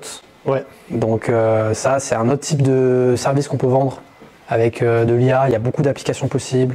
Ça peut être des chatbots de formation interne aux entreprises ou par exemple justement les alternants et les stagiaires, plutôt que d'aller déranger les managers toutes les 5 minutes, d'abord ils passent par le chatbot pour avoir une réponse à leurs questions. Et le chatbot il va répondre de façon pertinente. Il peut aussi être des chatbots type parcours utilisateur, donc qui vont accompagner les prospects dans leur panier d'achat, par exemple sur des marques e-commerce, pour augmenter le taux de conversion et pour augmenter le chiffre d'affaires d'une marque. Ça peut être des chatbots complètement sur mesure, comme on a fait avec notre client dans l'éducation, Voilà, on ne vous l'a pas montré, mais il y a un chatbot qui est vraiment sur mesure, qui justement donne pas les réponses, etc., mais qui en soi fonctionne comme un chatbot. Donc après, ça peut être vraiment du sur mesure. Il y a beaucoup d'applications possibles. C'est un peu plus compliqué à faire. Tu peux pas le faire sur Make. Mais voilà, Enzo va montrer un petit peu ce qu'il avait développé par rapport à ça. Ouais, donc ça en gros c'est un outil, c'est un RAG, Retrieval Augmented Generation. Donc en fait c'est un chatbot auquel on va donner des fichiers. Donc en gros c'est ChatGPT, mais vous lui donnez des fichiers et de l'information en plus, et en gros il peut aller puiser dedans pour vous répondre. Et donc ça c'est un vrai enjeu parce que ChatGPT souvent dès qu'on va l'utiliser sur des domaines très précis, par exemple dans le process précis d'une boîte, de comment elle fonctionne, ChatGPT il n'a pas l'info, il ne sait pas comment ça marche dans le détail. Peut-être vous si sur certains cours vous avez essayé de lui poser des questions hyper spécifiques, il ne savait pas parce que ça ne faisait pas partie de ses données d'entraînement ou c'est pas assez présent dans ses données d'entraînement pour qu'il puisse savoir y répondre. Et bien là en gros on va pouvoir lui donner ces informations et il va pouvoir s'en servir pour nous répondre. Et donc ça permet d'aller beaucoup plus loin et de franchir une des premières limites qu'ont les modèles de langage. Dis-moi. Là, sur ce style d'automatisation, qu'est-ce qu'il y a de différent, par exemple, entre cette solution et le fait de créer un GPT où on met les documents de la boîte avec tous les process, etc. Voilà. Parce qu'il y a moyen de faire des GPT privés avec un compte OpenAI payant. Ouais, mais là, du coup, tu peux aller encore plus loin là-dedans. Et tu peux aussi rajouter des fonctionnalités. Parce que le problème sur ton GPT privé, si tu veux qu'en plus il exécute, qu'il aille remplir un Excel en parallèle, qu'il mette en mode vocal, tu peux pas le mettre. Si tu veux l'intégrer sur un site par exemple e-commerce, tu vas pas mettre tu vas mettre un lien vers une page OpenAI, tu vois. Et du coup, tu es quand même assez limité. C'est un peu inutilisable dans la vraie vie, quoi, ton GPT privé. Et en plus, j'ai ton GPT privé, enfin là j'ai pas testé, mais je pense que si tu lui donnes vraiment de grosses données, etc., il va pas être bon. Hein. Parce que tu seras limité en termes de tokens, comme j'ai expliqué, parce que tu vas directement passer par l'application, le produit quoi, que OpenAI vend, entre guillemets, donc tu es limité en tokens. Et donc si, quand il va analyser tes PDF ou les ressources que tu vas lui donner, au bout d'un moment il n'a plus de tokens à disposition, il va s'arrêter. Et en fait, il n'aura pas traité la moitié de ton PDF. Après, je suis d'accord que dans ton utilisation perso, moi j'utilise encore des GPT, tu vois. Mais dans mon utilisation personnelle, pour certaines tâches que moi je fais moi, mais pour des clients où ça a besoin d'être sur utilisé par plusieurs personnes, sur des logiciels précis, etc., des process particuliers, c'est moins pertinent. Enfin, c'est moins intégrable et il faut aussi que ce soit facile à l'utilisation. Si le gars à chaque fois il doit aller sur ChatGPT, alors que normalement, alors que ça pourrait être juste mis sur le logiciel qu'il utilise tout le temps, c'est encore mieux. Ouais. Et aussi, on peut utiliser d'autres modèles de langage, on n'est pas obligé d'utiliser OpenAI, on peut utiliser Mistral, on peut utiliser Llama, on peut aller plus dans les détails. On peut aussi mettre un historique des conversations, par exemple, ça peut être aussi utile si on veut récupérer de la data sur certains comportements. Et en gros, là, en fait, ça, c'est un système que j'ai mis en place, où donc, en fait, là, on a toute une partie chatbot.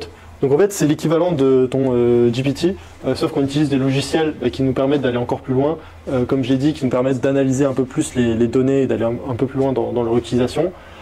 Donc par exemple je pourrais le montrer, mais en fait là il y a une interface chat, et donc par exemple pour notre boîte dans l'aviation, et justement eux ils ont une problématique de former les gens qui arrivent parce qu'ils ont plein de process, c'est super compliqué de savoir, dès que tu arrives il y a des centaines de services disponibles et justement savoir ces services-là, des process un peu particuliers de ce client, il faut le gérer comme ça, dans cet aéroport, il faut tarifier la chose comme ça, c'est super compliqué et pour quelqu'un qui arrive, déjà il se prend 2 semaines de formation dans les dents et même après ça, il a besoin de poser beaucoup de questions. Donc il y a aussi un problème justement de la formation d'entreprise, de former sur les process et de ne pas surcharger son manager avec des questions.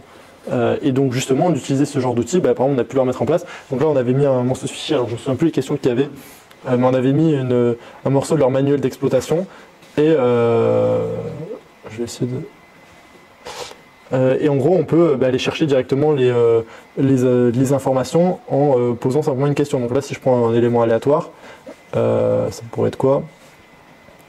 Par exemple quels sont les services? En gros il a retrouvé l'endroit dans lequel l'endroit du fichier où il y avait l'information et du coup il a pu me la redonner. Et ça on a eu un use case assez précis pour un cabinet de conseil qu'on avait eu en client où souvent il y avait parfois des clients qui leur balançaient des PDF de 300 pages, enfin énormes, qui devaient se taper en entier pour aller chercher juste 3 infos à la page 100, à la page 128 et à la page 231 parce qu'ils en avaient besoin pour leur étude, pour leur audit, etc. Et donc ils devaient tout lire de A à Z. Alors qu'en fait s'ils avaient ça, Et donc, c'est ce qu'on avait fait. S'ils ont ça, ils ont juste à balancer leur gros truc de 300 pages, dire ce dont ils ont besoin, et le RAG, enfin le système là, va aller chercher toutes les réponses pertinentes qui sont et dire exactement où elles sont. Et donc ça, c'est une énorme plus-value. Ouais. Ça pose pas de problème d'utiliser ChatGPT pour une utilisation professionnelle? Ça dépend. Là, eux, ils n'étaient pas gênés. Après, ce que tu peux faire, c'est que si tu veux utiliser ChatGPT avec encore plus de confidentialité, il y a Azure, donc Microsoft, qui ont mis des serveurs spécialement pour les entreprises plus privées où il y a ChatGPT d'installer. Ou sinon, après, tu peux carrément utiliser des modèles open source. Donc, même tu achètes ton propre serveur, où il faut un gros serveur, il faut une très grosse machine, mais où tu installes par exemple Mistral ou Llama, des modèles qui sont open source, donc que tu peux télécharger. Parce que ChatGPT, par exemple, GPT-4o, tu peux pas le télécharger, son ordi, il n'est pas disponible en public. C'est pas un modèle qui est public, mais il y a plein de modèles qui le sont. Donc, notamment ceux de Meta. Llama ou ceux de Mistral ou Nvidia même, il a sorti un modèle et du coup tu peux les utiliser, tu peux les télécharger et là c'est 100% confidentiel parce que c'est après ce qu'il faut comprendre, c'est que pour la grande majorité des boîtes en fait c'est pas vraiment un problème parce que regardez, vous utilisez tous Microsoft et pourtant Microsoft c'est pareil, quand Microsoft s'est déployé en France au tout début c'était un truc américain. Les gens mettaient toutes leurs données confidentielles dans Microsoft, dans les mails et tout. Et après, ça a évolué, ils ont amélioré la sécurité et tout. Mais il y a eu tout un enjeu où Microsoft est allé voir toutes les boîtes et ils ont négocié des contrats, si tu veux, c'est des conditions générales d'utilisation, etc. Où ils ont négocié, si tu veux. C'est une histoire de CGU, en fait. Et finalement, tout le monde a utilisé Microsoft et aujourd'hui, personne ne se dit « Ah, mais on utilise Microsoft, c'est américain. » Tu vois ? Je ne parle pas forcément en termes de confidentialité, mais le fait de l'utiliser pour une activité, de faire payer les services de ChatGPT, est-ce que ça pose pas un problème au OpenAI que vous monétisiez leur... Mais non, c'est leur business model. Non, c'est leur... justement, ils ont justement... en fait, les entreprises, là on utilise un truc qui est pour les développeurs, justement pour développer des applications qui se servent de ChatGPT. Vous payez justement ouais. OpenAI. En fait, à chaque fois, si tu veux, OpenAI, son business model, c'est que tu as ce que vous utilisez, vous, là, la version gratuite ou payante, si vous utilisez GPT-4, ils vont avoir des revenus via ça, ok, mais ils vont aussi avoir beaucoup de revenus via tous les gens qui utilisent leur modèle, mais ailleurs. Mais qui, à chaque fois qu'on utilise ici, en fait, on paye. Ok, c'était ça ma question. Ouais. En fait. On paye pour l'utilisation de leur API. Alors après, aujourd'hui, ça coûte que dalle. Vraiment. C'est ridicule. C'est-à-dire que tu peux faire ce que je vous ai montré là, générer des dissertes entières de 2 pages, mettre l'input avec énormément de caractères et tout, et faire ça sur des dizaines et des centaines de requêtes par mois, ça va te coûter quelques dollars par mois à la boîte qui va utiliser l'API. Donc c'est ridicule. Et pourquoi ils font ça ? Parce que vous le voyez, c'est ultra concurrentiel. Il n'y a pas que OpenAI qui est dans la course à mettre le meilleur modèle. Il y a Anthropic, il y a Google, il y a Apple, il y a tout le monde en fait. Donc il peut pas... Forcément, ça casse les prix le fait qu'il y ait une concurrence comme ça, parce qu'ils ne sont pas monopolistiques. Donc si eux, demain, l'API d'OpenAI, elle est super chère et que l'API d'Anthropic, elle est pas chère, alors que globalement, elle fait un peu la même chose, tout le monde va passer sur l'API d'Anthropic et Enzo, il ne va pas utiliser l'API d'OpenAI. Donc en fait, aujourd'hui, il y a tellement de concurrence que les prix sont hyper bas, et comme ils sont dans une optique de prendre des parts de marché, de généraliser l'utilisation d'OpenAI, parce que c'était quand même les premiers, et on revient au timing de l'introduction de quand tu es le premier, c'est toujours plus simple, ils ont tout intérêt à baisser les prix pour maximiser l'usage. C'est pour ça d'ailleurs que GPT-3 est gratuit. C'est pour que tout le monde l'utilise. C'est pour que tout le monde en parle. C'est pour que dans l'esprit des gens, quand on parle d'IA générative, on pense à ChatGPT et qu'on ne pense pas à Claude. Ça ne vous parle pas tous, je pense, Claude. Pourtant, Claude, il est très très fort. Il est même meilleur que ChatGPT sur plein de trucs. Et pourtant, on ne l'utilise pas. Et pourtant, vous ne l'utilisez pas. Parce qu'ils sont dans une optique de massifier en fait, si vous voulez, l'utilisation de GPT avec du gratuit, etc. Et même la dernière news, c'est que Mistral, la boîte française, ils ont sorti un ChatGPT exactement pareil, tout en gratuit. Et vous vous en servez ? Parce que vous ne pensez pas, vous n'avez pas l'info. Mais alors que c'est tout pareil, gratuit. Ouais. 100% gratuit. Et c'est pour la plupart des choses que vous faites avec, c'est pareil qu'OpenAI. Et c'est français. C'est même mieux sur certains aspects. Ouais. Et en plus, ils avaient moins de budget. Enfin bref, ils ont fait un vrai truc avec pas grand-chose. Et pourtant, personne n'utilise. Donc leur business model, non, c'est vraiment ça. C'est tous les gens qui utilisent l'API. Et ils font même beaucoup plus d'argent avec des grosses boîtes qui utilisent l'API qu'avec vous, là, en gratuit, que ça leur fait des coûts énormes et qu'en fait c'est pas vraiment rentable. Voilà. On devait montrer. Bon après, en termes de conclusion là-dessus sur les automes, je crois qu'on en a plus à vous montrer je pense comme qu'on a ça. fait le tour quand même. Mais après, ce qu'il faut comprendre, donc là, vous avez compris, c'est qu'à chaque fois qu'on fait des audits, on trouve une dizaine d'automatisations qu'on n'avait pas pensé avant. Les boulangeries, je savais pas qu'on pouvait faire des trucs dans une boulangerie. On a eu un appel avec une boulangerie, on a pu en trouver. Juste après. On est été dans l'aviation privée, on savait pas quoi faire, on a trouvé 12 affaires, etc. Et en fait, je vous ai dit tout à l'heure que 2/3 des secteurs étaient concernés.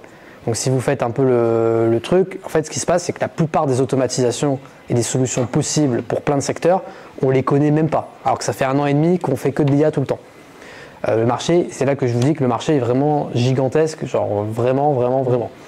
Et parce que là, il y a d'autres automatisations qu'on a pensé, qu'on ne vous a pas montré, mais on peut aussi automatiser complètement du SEO, par exemple. Il y a plein de boîtes qui ont besoin de rédiger des articles de blog toutes les semaines pour être visible sur Internet. Bon, bah ça, on peut quasiment tout automatiser avec de l'IA. On peut automatiser aussi de l'acquisition client, de la prospection, du setting, ce qu'on appelle, donc qui permet de ramener des appels de vente pour les entreprises et pour leur faire gagner plus d'argent. On peut aussi automatiser la vidéo avec des clones IA. Et donc ça, si vous allez voir mon compte LinkedIn, on a fait un test d'une autom où j'ai posté des vidéos qui en fait je n'ai jamais fait ces vidéos, c'est mon clone et donc je sais pas si vous vous rendez compte d'un point de vue business ce que ça représente, mais c'est ultra réaliste, hein. Il y a personne qui a capté, qui m'a envoyé mais c'est une IA, je sais pas quoi, c'est vraiment ultra réaliste. Bon là je vous le dis, vous allez peut-être le voir, mais si je vous l'avais pas dit vous l'auriez pas vu. Et ça change tout parce que ça veut dire que moi pour faire ce clone là j'ai pris 1 heure dans un studio qui m'a coûté 120 € je pense, un truc comme ça. J'ai pris plusieurs tenues, j'ai fait mes clones IA et en fait je peux réutiliser ce décor, cette qualité parfaite de studio à l'infini alors que je suis allé qu'1 heure dans leur studio. Et ensuite je peux faire n'importe quel contenu en automatique, en moins de 20 minutes par semaine, parce que là j'ai quand même fait les voix off parce que je voulais que ce soit ma voix qui soit sur la vidéo, parce que les voix IA je trouve qu'actuellement elles sont pas encore ultra réalistes.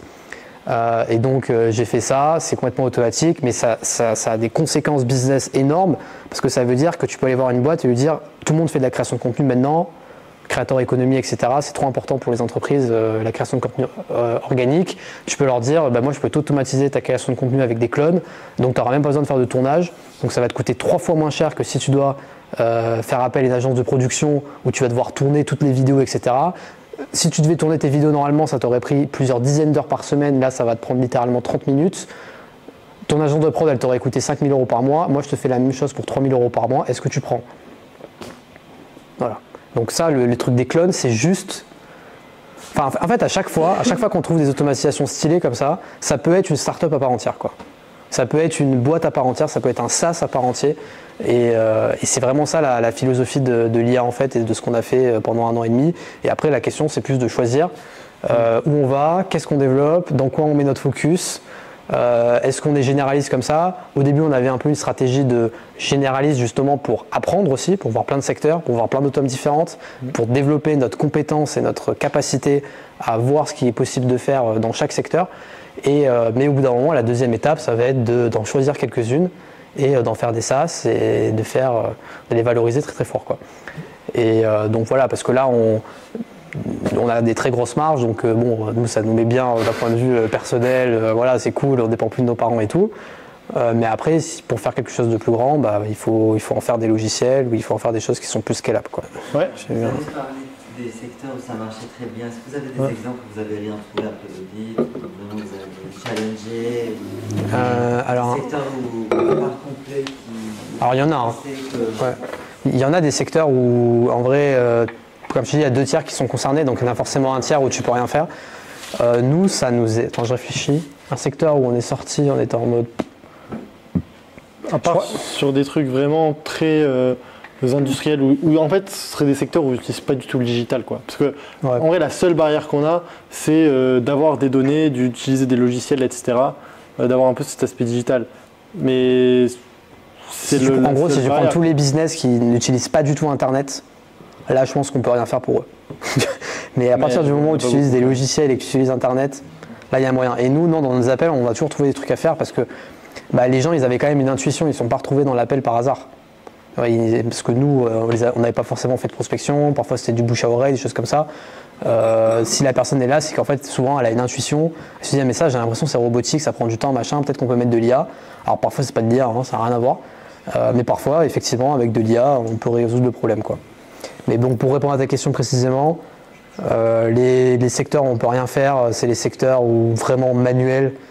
Et c'est là où c'est assez flippant parce que jusqu'à présent, si tu regardes un peu toutes les révolutions qu'il y a eu, donc dans le monde agricole, dans le monde industriel et tout, on disait que ça impactait toujours, entre guillemets, les métiers qui n'étaient pas intellectuels, qui étaient assez... voilà, quand tu étais paysan, il y a beaucoup moins de paysans maintenant qu'il y a 200 ans. Il y a beaucoup moins d'ouvriers maintenant qu'avant l'automatisation des process dans les usines. Ouais. Voilà, robotisation. Et donc ça a impacté beaucoup les professions non intellectuelles. Sauf que là, avec ChatGPT, avec l'IA générative, qui génère donc des réflexions, des raisonnements, des textes, des images, des clones, des voix, etc. En fait, là, on automatise de la connaissance, on automatise des réflexions, on automatise de la data analyse, on automatise du raisonnement. Et donc on automatise tous les métiers du tertiaire, qui jusqu'à présent étaient toujours épargnés. Et au contraire, qui était plutôt... le tertiaire, il a explosé après que les gens étaient plus ouvriers, étaient plus paysans. Et là, on s'attaque... En fait, c'est un peu l'IA, pour moi, c'est un peu la révolution du tertiaire, quoi. C'est-à-dire qu'on va automatiser des professions intellectuelles. Et nous, qui sommes en grande école, machin et tout, qu'est-ce qu'on va faire? Des professions intellectuelles. Et donc c'est ça qui est assez flippant, excitant, ça dépend comment tu vois les choses.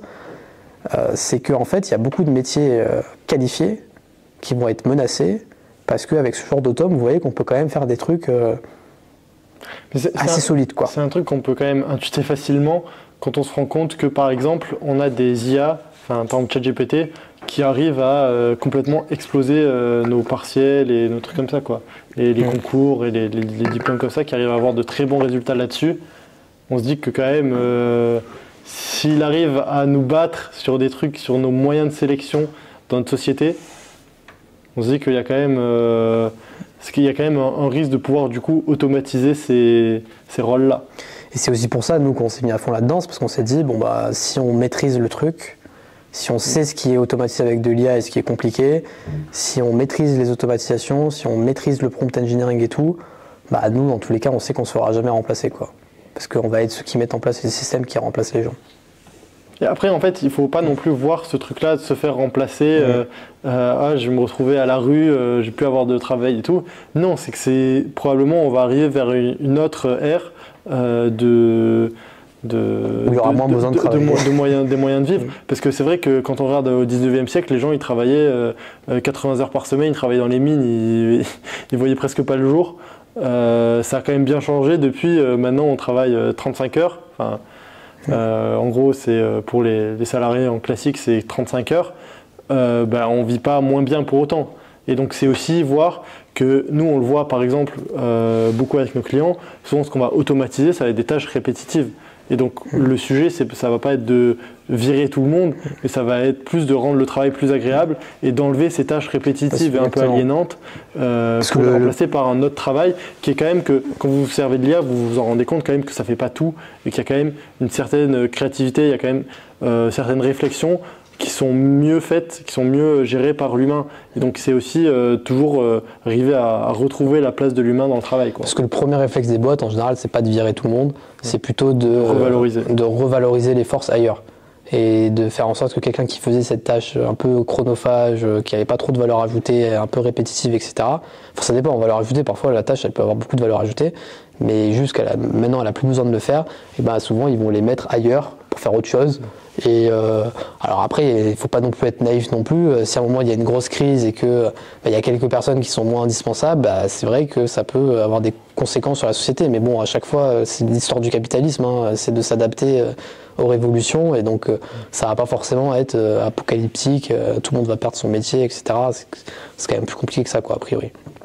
Parce qu'on ne peut pas tout remplacer comme ça du jour au lendemain, quoi. 1600 € par mois, c'est pendant que vous étiez en train de créer le produit? C'était un de nos premiers clients, ouais. C'est notre premier client, ouais. Non, mais ce que je veux dire, c'est qu'ils ne vous ont pas payé après, ils vous ont payé pendant que vous étiez en train de créer. Pendant, ouais. Et de toute façon générale, tu te fais toujours payer avant de faire. Enfin, c'est mieux, au moins 50%. Parce que sinon, tu peux avoir des gens qui t'arnaquent, et nous, on s'est déjà fait arnaquer avec des gens pour des trucs un peu... Enfin, des trucs compliqués, mais c'est compliqué, mais en général, ouais, tu préfères toujours te faire payer avant. Enfin, tu fais payer 50% avant pour démarrer et 50% au moment où tu vas délivrer la solution ou juste avant, un truc comme ça, quoi. Et donc, t'as jamais de problème de trésorerie, du coup. Parce que tu te fais payer avant d'avoir des coûts. Sachant qu'on n'a pas beaucoup de coûts. Sachant qu'on a 10% de coûts, enfin 5% de coûts. Bah, la marge nette, le problème c'est juste qu'on est en France et qu'il faut enlever 20% de TVA. Bah, quand tu passes en société, c'est pas tout à fait ça, c'est que tu vas payer des cotisations sur les salaires que tu te verses. Et là, bon, c'est de la fiscalité, je pourrais vous en parler pendant 1h30. Mais en gros, la première année, tu as des aides, donc tu peux te verser des salaires sans trop te faire exploser par l'État. Mais après, au bout d'un certain temps, quand tu n'as plus l'ACRE, tu vas payer 83% de taxes sur les salaires. Donc si tu veux te verser 2000 €, tu payes 1600 € de plus. De plus, donc tu dois sortir de la boîte. Voilà.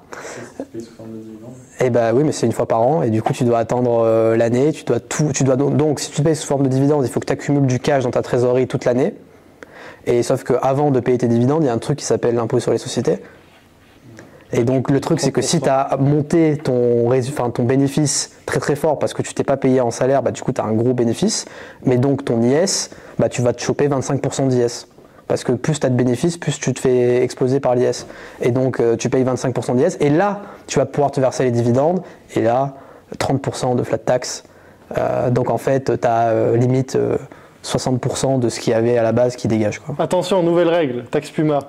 Voilà, c'est une nouvelle taxe qu'ils ont mis l'année dernière. En gros, si tu te rémunères qu'avec des dividendes, et ben en fait, tu dois payer une grosse taxe en plus supplémentaire à la fin de l'année si tu n'as pas un salaire assez élevé à côté. Et là, en plus, ils veulent le monter, je crois, à 33% la flat tax. Donc, mais c'est pour ça qu'il y a plein de millionnaires et d'entrepreneurs en France qui se barrent chaque année. Parce que littéralement, tu donnes plus de la moitié à l'État tout le temps sur tous tes bénéfices.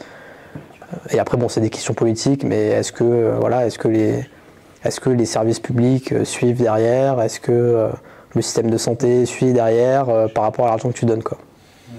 C'est un autre débat. Voilà, c'est un autre débat. Mais c'est tout le débat, et c'est pour ça qu'il y en a énormément qui s'expatrient à Malte, au Panama, à Dubaï, etc. Parce que là-bas, tu fais 400 000 € de chiffre d'affaires avec 85-90% de marge. Tu as littéralement 85% des 400 000 € dans ta poche. Voilà. Donc forcément, ça n'a rien à voir.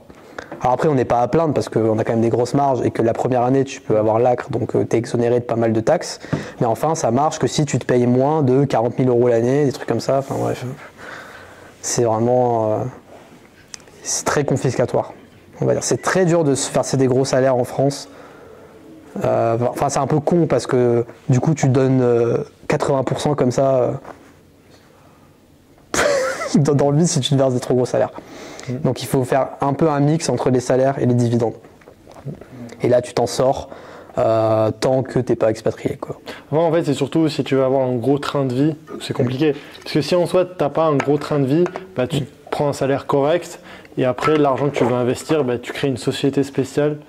Après tu peux créer une holding, etc. Une holding qui va te permettre en fait de là où tu vas mettre ton argent et là où tu vas pas du coup avoir beaucoup d'impôts. Sur la fiscalité française, c'est juste le fait d'être résident français qui fait que tu vis dans un autre pays chez la pour échapper à ça, il faut être expatrié. Ouais. Okay. Même si tu as créé ta société en France. Bah, il faut que ta société, je pense, du coup, elle soit. Ah, je pense que là, tu dois la dégager. Ouais. Tu dois changer probablement, tu dois changer le siège social. Mais il faut que tu t'expatries, ça marche pas. Par exemple, si tu es résident français fiscalement, mais que tu crées ta boîte à l'étranger, à Dubaï, et que tout ce chiffre d'affaires, tu le fais, enfin, que tu as des revenus que tu as fait à l'étranger, tu vas devoir déclarer ça aux impôts français. Et ça, c'est ce que beaucoup d'influenceurs oublient de faire parce qu'ils ne sont pas expatriés. Il faut vraiment s'expatrier pour ne pas être soumis à cette fiscalité très très rude, en fait. Et ça, c'est un process, machin, il faut se barrer, quoi. Mais j'avais vu une stat affolante, hein. J'avais vu que je sais pas, en 2023, t'avais genre, c'est pas ça les chiffres, mais c'est ça l'ordre de grandeur. T'avais eu 13 000 nouveaux millionnaires en France, en 2023, en 2022 ou 2020, enfin un truc comme ça. Et t'en avais eu la même année 10 000 qui s'étaient barrés. Donc, voilà. Mais c'est logique en soi. Enfin, À part si tu as envie de tout donner, quoi. Bon. Après, si tu valorises ta boîte plusieurs millions et que tu vends et qu'après tu prends un gros billet d'un coup, ouais, mais là je suis sûr qu'il y a encore des taxes de fou, c'est sûr, ils doivent te prendre la moitié. Enfin, quoi qu'il arrive, ils arrivent toujours à prendre la moitié, en fait. Tu peux faire ce que tu veux, n'importe quel système, ils prendront toujours la moitié. Le seul système qui fait qu'ils ne te prendront pas la moitié, c'est si tu crées une holding, donc une autre boîte à côté, et que ton bénéfice, enfin tu fais remonter en fait ton bénéfice que tu as fait avec ta société dans la holding, et là ça va être exonéré à 95%. Mais du coup, avec ta holding, en fait, tu vas pouvoir juste faire des investissements. Tu vas pas pouvoir l'utiliser pour toi, en perso, en liquide, etc.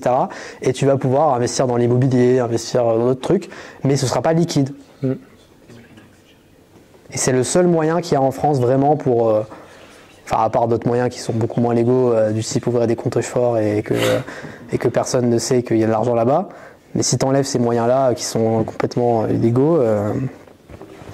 bah, c'est ta seule façon d'optimiser, c'est les holdings. Voilà. Est-ce qu'il y a d'autres questions? C'est bon, c'est clair? Ok. Bah écoutez les gars, merci pour votre attention. C'était cool.